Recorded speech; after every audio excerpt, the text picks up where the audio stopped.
शांति। देखो आज आप और हम सभी इतना भव्य डायमंड हॉल में बैठे हैं। आप सब जानते हो ये किसने बनाया? कहते आदरणीय दादी प्रकाश मणि की दिल बहुत बड़ा था। कहते हैं कैसे बड़ा था? किसने देखा? जिसने डायमंड हॉल देखा, जितना दादी का दिल बड़ा, इतना बड़ा सारे एशिया में नंबर 1 कोई भी खंबे नहीं है। तो दादी के दिल में पहले से ही प्लान था इतना बड़ा हॉल बनाना चाहिए जो 20-25 हजार बाबा के बच्चे एक साथ बैठे और एक साथ बैठ के ज्ञान योग करे।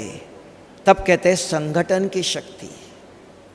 दादी जी पहले शुरू में मैं देखा 1983 में मधुबन में सबसे पहले संत सम्मेलन हुआ। बहुत बड़े बड़े महामंडलेश्वर, शंकराचार्य, हरिद्वार सबसे आए। 3 दिन पहले से ही दादी स्वयं शाम को 6 बजे से 8 बजे को स्वयं आके बैठती थी मेडिटेशन में। सबको मधुबन वालों को कहती थी सब सेवा सब बंद कर दो। रोज 3 दिन तक 6 से 8 2 घंटा स्वयं बैठकर मेडिटेशन करती थी। कहती थी जो इतने साधु संत आएंगे क्या लेके जाएंगे? क्या हमारा दर्शन करने आएंगे? नहीं, भगवान का दर्शन चाहिए उनको। उनको लगना चाहिए भगवान के घर में आए। तो ऐसे वाइब्रेशंस चाहिए। कुछ दिखाई नहीं देगा तो वो अनुभव करने आते हैं। तब से मैंने देखा दादी जी का लक्ष्य था कि योग के वाइब्रेशंस चाहिए। तो स्वयं आती थी। सबसे पहले हम देखता था 6 बजे एक्यूरेट आके बैठ जाती थी। 6 से 8 3 दिन तक उसी लक्ष्य को रखते हुए दादी ने कि योग के शक्ति से, जब हम कहते हैं शांति के वाइब्रेशंस, अपने आप वाइब्रेशंस नहीं जाते हैं। अब हम सभी इतने बड़े सभी बाबा के बच्चे इस एक हॉल में 20-25 हजार एक ही संकल्प लेके बैठे, माना आत्मचिंतन। ये बात दादी का पूर्व पहले से ही प्लान था कि आगे जाके बाबा के इतने बच्चे आएंगे, कहाँ बैठेंगे? और उस समय ऐसी व्यवस्था भी नहीं थी, इतनी यज्ञ की ताकत भी नहीं थी जो इतना बड़ा हॉल बने। तब कहते हैं जिसका दिल बड़ा है, भगवान भी उनके दिल के अनुसार उनके संकल्प को सिद्ध करके दिखाता है। तो दादी जी उस समय कहती थी एक सेंटर वालों को कि एकदम पैसा कहाँ से आएगा इतना बड़ा बनने के लिए? इतनी ताकत भी नहीं थी। एक सेंटर में भंडारे रखते थे। कहते 10-10 पैसे डालो, 1-1 रुपया डालो। रोज 1-1 डाले तो कितने लाख बाबा के बच्चे हैं। ये सबके सहयोग से बना हुआ हॉल है। जैसा नाम, जैसे दादी का नाम, दादी प्रकाश मणि, डायमंड सदा प्रकाश देता है। आज भी देखा हमने अपने जीवन में बहुत सारे अनुभव थे। दादी जी देखी कभी भी दादी अकेली नाश्ता नहीं करती है। जब भी क्लास से आती थी, हम रास्ते मिले कहीं बुलाती थी, आओ अपने हाथ से पकड़ करके ले जाएंगी, साथ में नाश्ता करो। तो भी एप्पल, दादी रोज एप्पल खाते थे। एप्पल को मक्खन लगा के देते थे पहले, फिर नाश्ता। तो दादी खाने से पहले स्वयं नहीं खाएंगी, पहले हमको दादी आपके लिए रखा, आप खाओ, हम बाद में खाएंगे। नहीं, पहले आप ले लो। एक दिन भी मिस नहीं। अगर दादी क्लास से आके 10 बजे नाश्ता करने आती थी, आते हमको देखा बुलाती थी अपने साथ। जैसे माँ बच्चों के बिगैर कभी नहीं खाती है, पहले बच्चों को। इतना ही नहीं, हमने वो भी देखा विदेश से अच्छे फल आते थे। हमने देखा 1980-85 में अमेरिका से इतना बड़ा एक अमरूद आया, सीडलेस, बीज नहीं उसके अंदर। तो दादी ने काट करके सभी के कमरों में, थोड़े जो मुख्य है कमरे में प्लेट में डाल के भेजती थी। आम आते थे बड़े बड़े, मना विदेश से कहाँ से भी फल भी आया, कभी भी दादी अपने आप अकेले नहीं खाएंगी। ये माँ का लक्षण है। माँ बच्चों के बिगर अपने आप कभी नहीं खाएंगी। तब कहा भगवान माता पिता है, भगवान के बाद कौन? Lakshmi Narayan the first, Lakshmi Narayan the second, ऐसे 8 गद्य है ना। तो भगवान निराकार आके ब्रह्मा बाबा मम्मा के द्वारा बाबा ने पहले थोड़ी बच्चों की पालना किया, उसके बाद नेक्स्ट लक्ष्मी नारायण कौन? तो दादी के हमने देखा हर प्रकार के, एक ही दिन नहीं। नाश्ता शुरू में हमने और एक देखा, जब मैं शुरू में आया 6 महीने तक भोग कैसे लगता मधुबन में हमने देखा ही नहीं। आते ही भोग की तैयारी करनी होती थी, भोग बना करके देना होता था। सब कुछ, थोड़े से लोग थे उस समय, तो 6 महीने तक मैंने भोग कैसे लगता है। उस समय टीवी ये सब कुछ नहीं था। लेकिन दादी की विशेषता देखो, मुरली होते ही दादी स्वयं किचन में आके अपने हाथ से अमृत पिलाती थी और एक मुरली के पॉइंट सुनाती थी। जानती थी, उस समय माइक भी नहीं था, कहीं भी माइक नहीं, न टीवी नहीं है।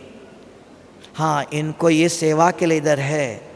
भोग हॉल में खिलाया, उसके बाद सीधा किचन में आएंगी, अमृत अपने हाथ से पिलाएंगे, एक मुरली के पॉइंट सुनाएंगे। इसको कहते हैं पालना।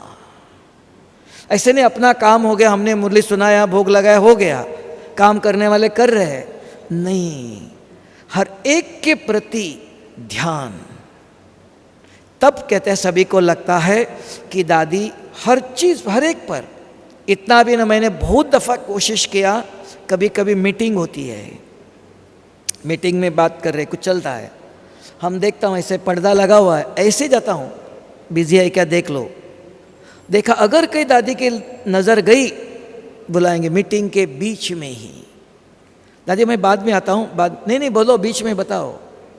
माने इतने सिंपल, ऐसे नहीं मीटिंग चलता अभी नहीं आना है, वो नहीं। मैंने अभी यहाँ भी देखा, अभी थोड़े साल पहले भी दादी का अलग। एक दिन जानकी दादी के पास गया, जानकी दादी कहती थी आप रोज 1 मिनट मिल के जाना, दृष्टि दे के जाना। हमने कहा दादी आपकी दृष्टि लेना है ना, नहीं आप 1 मिनट आओ। एक दिन मैं गया, जानकी दादी, गुलजार दादी और डॉक्टर अशोक मेहता, कुछ मीटिंग चल रहा था बंद, तो हम गया, देखा मीटिंग चल रहा, जा रहा था, कहीं दादी की नज़र गई, से दिखाई देता है, तुरंत बुलाया। हमने कहा दादी मीटिंग चल रहा है, नहीं आओ, अपने हाथ से टोली खिलाया। माना इतना इजी नेचर कहते दादियों को बाबा ने कैसे बनाया है। भगवान की रचना कितनी सुंदर, दुनिया गीत गाती है। आज भी कभी भी जाओ, अभी नहीं सोए हुए हो भी हो। आपको और एक बताओ, दीदी जी का भी अनुभव बताता हूँ। दीदी मनमोहिनी दादी के साथ रहती थी, दादी और दीदी दोनों।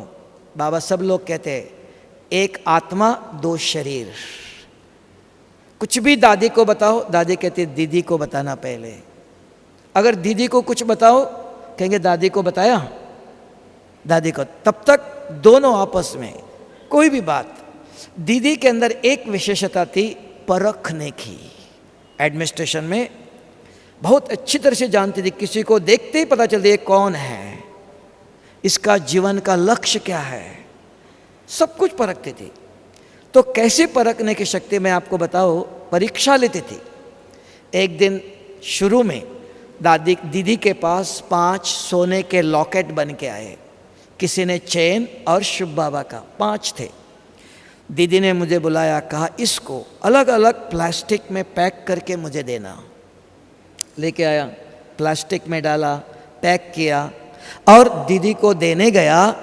तो दीदी 10 साढ़े 10 बजे नाश्ते के बाद 5 मिनट रेस्ट करती है, पता था। तो बाबा के कमरे में, तो मैंने वहाँ टेबल पर रखा, ठक आवाज़ आया थोड़ा सा, दीदी उठ गई, सोई नहीं थी, रेस्ट के थे। दीदी मैं रख के जाता हूँ, नहीं इधर आओ।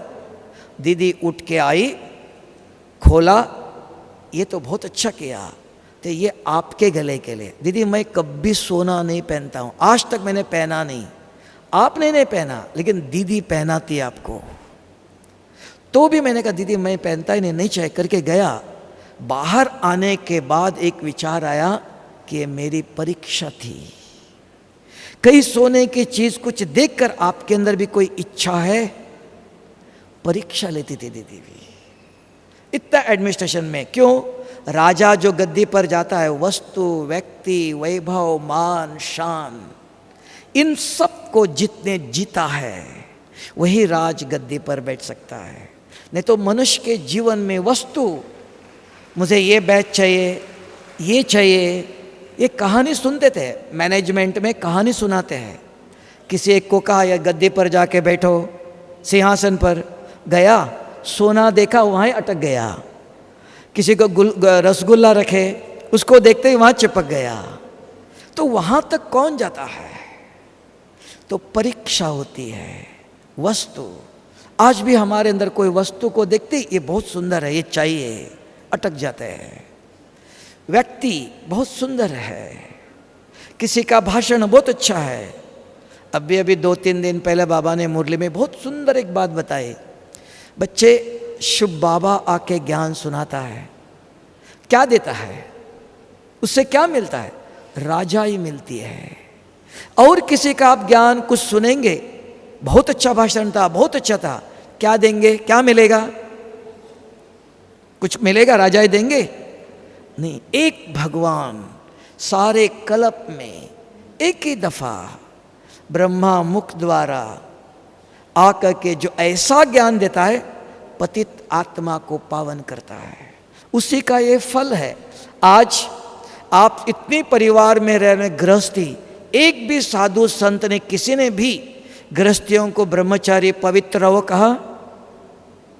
पूछ लो कितने साधु संत हैं, उनको फॉलोवर कहते हैं, लेकिन कोई पवित्र नहीं है। आओ दक्षिणा दे दो, पूजा करो, जाओ, मंत्र ले लो, जाओ। यहां बाबा के पास देख लो, आज आप सब युगल गृहस्थ में रहते हुए भी नंबर 1 पवित्र, क्योंकि भारत का सबसे पहला धर्म है गृहस्थ धर्म। और देखो, लक्ष्मी नारायण, राधा कृष्ण, सीता राम, गृहस्थ धर्म है, सन्यास धर्म नहीं है। तो गृहस्थ में क्या चाहिए? सिर्फ पवित्र गृहस्थ धर्म है। अभी आप पूछेंगे गृहस्थ में रहते हुए ये पवित्र कैसे होगा?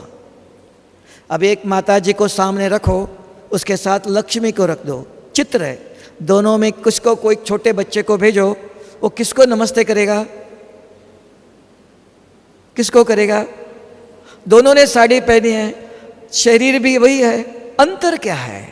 क्या सत्युग में सोने का शरीर होगा? लक्ष्मी का, नारायण का सोने का शरीर होगा? नहीं, 2 ही हाथ होंगे, शरीर भी यही ऐसे होगा, 5 तत्वों से बना हुआ है, सोने का तो नहीं बना। अंतर क्या है? आप अपने आप से पूछो। आज एक साधारण गृहस्थ में हो, कल जाकर के लक्ष्मी नारायण बनने वाले हैं। किससे बनेंगे? बाबा चमत्कार करेगा, ऊपर से शक्ति भेजेगा, सोना देगा, ताज पहनाएगा? नहीं, सिंपल आधार है। आज भी गृहस्थ में रहते हुए आपके मन में एक भी काम, क्रोध, लोभ का विचार आ ही नहीं सकता है, लेकिन सिर्फ एक काम करना चाहिए। तो वो दवाई शुभ बाबा आकर के गृहस्थ में रहते हुए, और इस ईश्वरीय विश्वविद्यालय में नंबर 1 पवित्रता है, नंबर 1 राजयोग है। किसी ने शादी नहीं किया, उसको पवित्र नहीं कहते हैं, ब्रह्मचारी कहते हैं। जंगल में लाखों ब्रह्मचारी है, सत्युग में आएंगे? नहीं।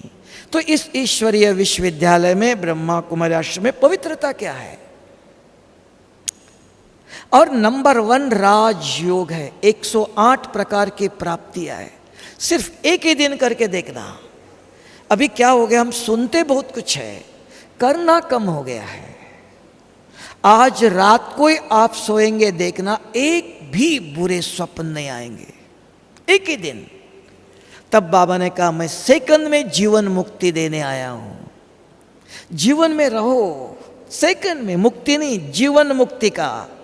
कैसे होगा ये? वो आज आप दादी जी का लक्ष्य था, ऐसे सब बच्चों को, गृहस्थों को, बच्चों को, कुमारों को, कुमारियों को, देखो आज भारत में 20 से 25 हजार बहनों ने अपना सब कुछ स्वाहा करके बाबा के सेंटर संभाल रहे। किस आधार से? बाबा ने क्या दिया? कुछ दिया?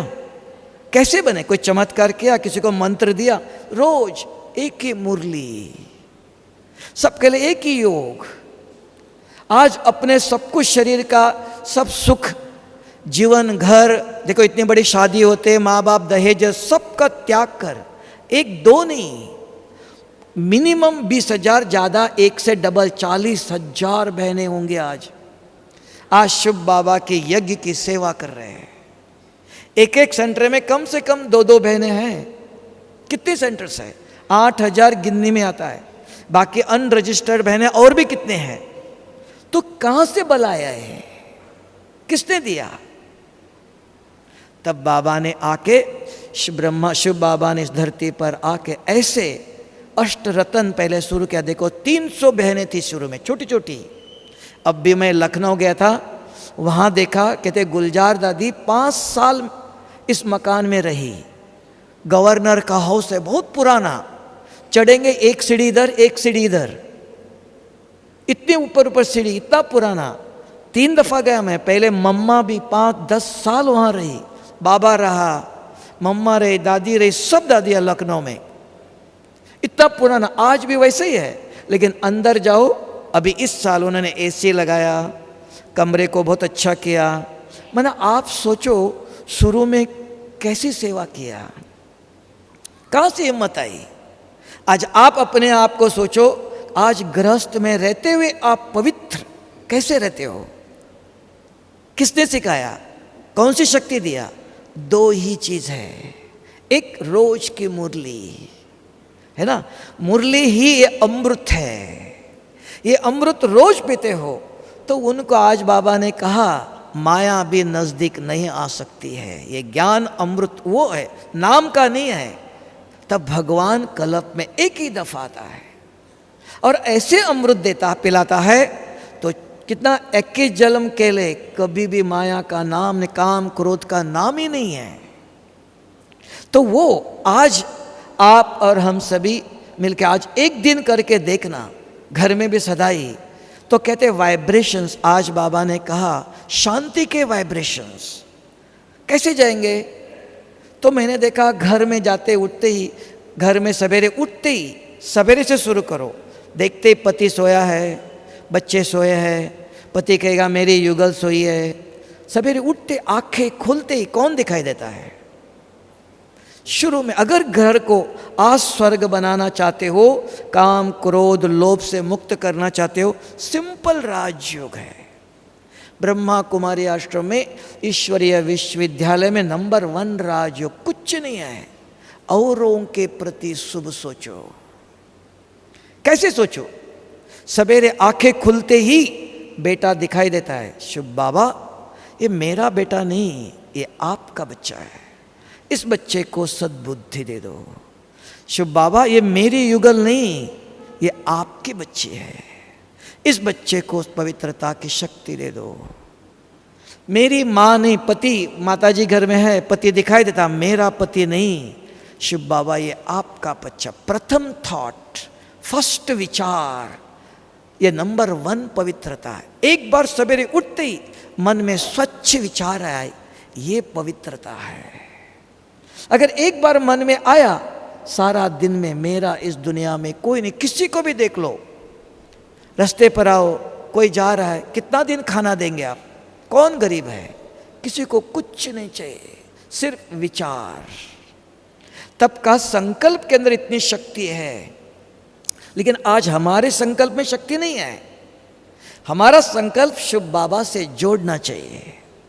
तब बाबा ने कहा, दुनिया भी कहती है कि जिनके साथ भगवान है उनको आंधी तूफान भी कुछ नहीं कर सकता है। तो हमारे साथ भगवान रहेगा? सोच लो आप, आपके घर में भगवान आएगा? रहेगा? कैसे रखेंगे आप? ये है सवेरे उठते ही, शुभ बाबा ये आपके बच्चे हैं, ये आपका पति है, बेटा है, ये आपके पोता है, आपकी सास है, आपकी बहू है, आपके बच्चे हैं, मेरे कोई नहीं है। सवेरे उठते आंखें खुलते शुरू करो, देखो सारा दिन एक भी बुरे संकल्प नहीं आएंगे। संकल्प, माइंड इज रूट कॉज कहा। सारी बीमारी, सारी दुख, सारा विकार पहले मन में आता है, फिर दृष्टि जाती है, फिर बोल निकलता, मेरा बेटा ऐसा है, मेरा पति ऐसा है, फिर कर्म होता है। तो मन जीत जगत जीत कहा। शिव बाबा ने आके एक ऐसा मंत्र दिया, तो वही हम कहते आपको, दादी जी के अंदर भी यही एक लक्ष्य था कि सबको, मुझे याद है कभी भी दादी जी ने कोई चीज किसी को किसी प्रकार के डायरेक्शन नहीं दिया, ये करो ये नहीं करो। मुझे याद है कम से कम 25 साल तक शुरू से टोली डिपार्टमेंट एक बहन के पास था। दादी ने जिस दिन से इतना सालों तक ज्ञान सरोवर बना, पांडव भवन बना, शांतिवन बनाया, एक दिन भी मुझे एक शब्द भी नहीं बोला क्या टोली बनानी है, क्या टोली किसी को देनी है। एक दिन भी डायरेक्शन नहीं दिया। हाँ, भगवान चला रहा, मैं नहीं चलाती हूं। ये दादी के अंदर आया कि मैं नहीं हूं, मैं नहीं चलाती हूं, मेरा यज्ञ नहीं, बाबा के यज्ञ में आए हो, बाबा आपको सिखाता है। एक दिन में 25 सालों में। तो मैंपन कहां से आता है? वहां 5 विकार आया। आज उनका इतना बड़ा दिल कैसे हुआ है? अपने आप हुआ? दिल बड़ा होता है क्या? इतनी ताकत, इतना धन कैसे आया? तब का शुद्ध विचार। बाबा कहता है, बच्चे तुमको 10 करोड़ रुपीस देता हूं, चलेगा कलयुग में? नहीं, क्योंकि इस ब्रह्मांड के अंदर एक ऐसी व्यवस्था है कि अपवित्र आत्मा, पाप आत्मा इस सृष्टि की संपत्ति का उपभोग नहीं कर सकता है। आपने सत्यनारायण की कहानी सुनी होंगी, जानते होंगे। लक्ष्मी नाकोन शंकर और पार्वती ऊपर से जा रहे थे। पार्वती ने देखा और कहा, ये देखो गरीब, इनको कुछ दे दो। शंकर भगवान ने कहा, इनके तकदीर में कुछ नहीं है, आपने कुछ दिया ही नहीं, कैसे कहते हो? देखना चाहते हो देख लो। उसके सामने एक सोने का ईंट फेंक दिया, पत्थर समझ करके बाजू में करके चला गया कि अंदर पाप है। पाप आत्मा को सोना भी पत्थर दिखाई देगा। तब बाबा कहता है, बच्चे मैं कुछ नहीं देता हूं, मेरे पास कुछ भी नहीं है, मेरा एक ही काम है कि पतित आत्मा को पावन करना। पावन बन गए, सारी सृष्टि की संपत्ति आपके चरणों में है, मांगने की भी जरूरत नहीं है। तो वो प्रैक्टिकल प्रूफ हमने जीवन में देखा। आज इतना बड़ा शांतिवन, इतना बड़ा डायमंड हॉल, कोई चमत्कार किया? ऊपर से शिव बाबा ने धन भेजा? नहीं, श्रेष्ठ संकल्प। बाबा के बच्चे आएंगे, उनको अच्छी तरह से बैठना चाहिए, बैठ के साधना करना चाहिए, बैठ के बाबा का ज्ञान सुने। ये दिल बड़ा इसको कहते हैं, ये लक्ष्य। जैसे आप भी सवेरे घर में उठते ही मेरा पति नहीं, मेरे बच्चे नहीं, बाबा, शिव बाबा कहेंगे, रामदेव बाबा याद आएगा।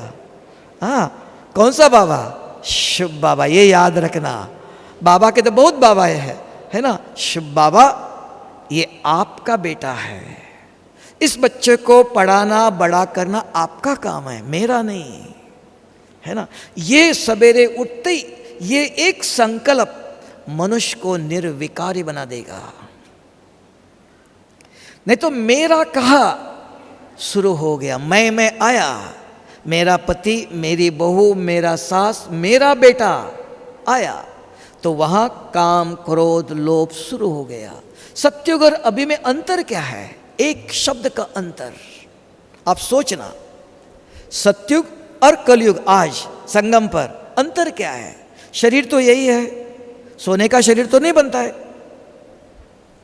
यहां भी नहीं वहां भी नहीं, 5 तत्वों से बनाएगा, मट्टी से बनाएगा।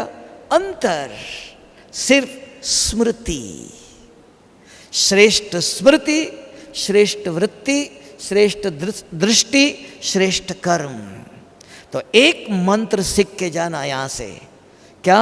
सवेरे उठते ही जो दादी जी को अगर कुछ देना चाहते हो, बाबा को कुछ देना चाहते हो, क्या दे सकते हो आप?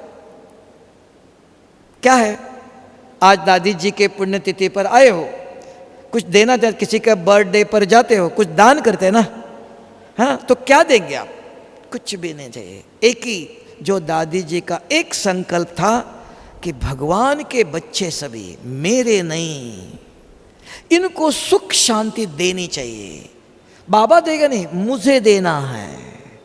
मेरे बच्चे मेरे नहीं, ये शब्द छोड़कर बाबा ये आपका। सवेरे उठते ही आंखें खुली, बच्चे परिवार वाले दिखाई देते हैं, कोई भी हो, सास हो, बहू हो। ये नंबर 1 पवित्रता, नंबर 1 राजयोग। मंजूर दे सकते हो, है ना? अभी हम सब मिल करके, फिर आपको भूख भी लगी है ना, तो भोग भी लगाएंगे ना, इधर बैठ के दादी जी को, आपका दादी जहाँ भी है शिव बाबा, उस आत्मा को नंबर 1 राजा बनाना चाहिए सत्य का, जिसके अंदर बाबा तो देगा, लेकिन हम सबका संकल्प भी थोड़ा सा पुश करेगा ना, सबके संकल्प, है ना? और ऐसे और बाबा के जो बच्चे आएंगे उनको भी जैसे हमें मिला, अभी देखो शांत वातावरण, कोई आवाज़ नहीं, है ना, कितना ठंडा, तो ऐसे अन्य बच्चों को अंत में अभी बहुत कुछ होगा, उथल पुथल। अभी सुना आपने केरला में देखो क्या हो गया, एक पानी बरसात गिरने से, आगे जाके और कुछ होगा, वो कहाँ जाएंगे? तो उन आत्माओं को भी सुख शांति मिलनी चाहिए। तो संगठन का बल दादी के अंदर था, मैं अकेले नहीं कर सकते हो, भगवान भी कहता है मैं अकेला नहीं, सबके सहयोग से सुखमय संसार। इसलिए हम 2 मिनट बैठ के शिव बाबा, इस सृष्टि पर जितने भी आत्मा है उन सब आत्मा को सुख शांति और आपका ज्ञान मिलना चाहिए। ये आपका एप्लीकेशन बाबा को दे दो। बाबा ने कहा सबका एप्लीकेशन मैं जरूर पास करता हूँ, तो करेंगे ना कि हमको मिलना चाहिए, औरों को नहीं। सृष्टि में जितने भी बाबा आत्माएं हैं, भगवान के बच्चे परम धाम से आए हैं, उन हर एक आत्मा को ये ज्ञान मिलना चाहिए, सुख और शांति मिलनी चाहिए। तो हम सब मिल करके 2 मिनट बाबा को याद कर। दादी जी जहाँ भी है, हमको लगता है दादी जी सूक्ष्मतन से बाबा ने कहा था बच्चे आपको भेजेंगे, है ना, कि दादी जी ने बनाया, तो दादी चक्कर लगाती है, बाबा भी दिखाता है। ऐसे लगता है कभी कभी दादी जैसे स्वप्नों में योग में बैठे, ऐसे लगता है कि दादी जी देख रही है। जगदीश भाई ऊपर से देख रहा है। जगदीश भाई ने शरीर छोड़ के जाने के बाद संदेश में कहा कि इतना दिन मैं सोच रहा था कि गुलजार दादी कैसे बाबा से मिलती है, आज पता चला कि उधर से इतना नजदीक मधुबन दिखाई देता है, इतना स्पष्ट दिखाई देता है, इतने क्लियर दिखाई देता है संदेश में। तो अर्थात जब आत्मा के पाप मिट जाता है, भगवान भी शिव बाबा के आपके सामने हैं, परम धाम जाने की भी जरूरत नहीं है, सिर्फ पुण्य आत्मा ही। जैसे गीता में देख लो, अर्जुन के सामने श्री कृष्ण खड़ा था, तो भी अर्जुन को कहा है अर्जुन आप मुझे देख नहीं सकते हो, मैं दिव्य दृष्टि देता, दिव्य मना पाप को मिटाता हूं। यहां भी आप बाबा पाप को मिटा के बाबा ने तैयार किया खंबे। देखो एक एक दादियों को भेजा हर जगह पर। मैंने सुना था पहले मनोहर दादी को दिल्ली में भेजा, हाँ, गंगे दादी करके थी कानपुर में भेजा, हृदय पुष्पा दादी करके थे बेंगलोर में, भाषा नहीं, कुछ भी नहीं जानते हैं। कर्नाटक में भेजा, हृदय पुष्पा दादी करके थी, कैसे बोलेंगे उधर कर्नाटक भाषा? तो कौन करन करावनहार। तो आज आप संकल्प बाबा को दे दो, बाबा इन सब आत्माओं को उच्च पद भी देना, उनकी पालना भी करना, और अन्य आत्मा को भी ये सब मिलना चाहिए। ठीक है, ओम शांति।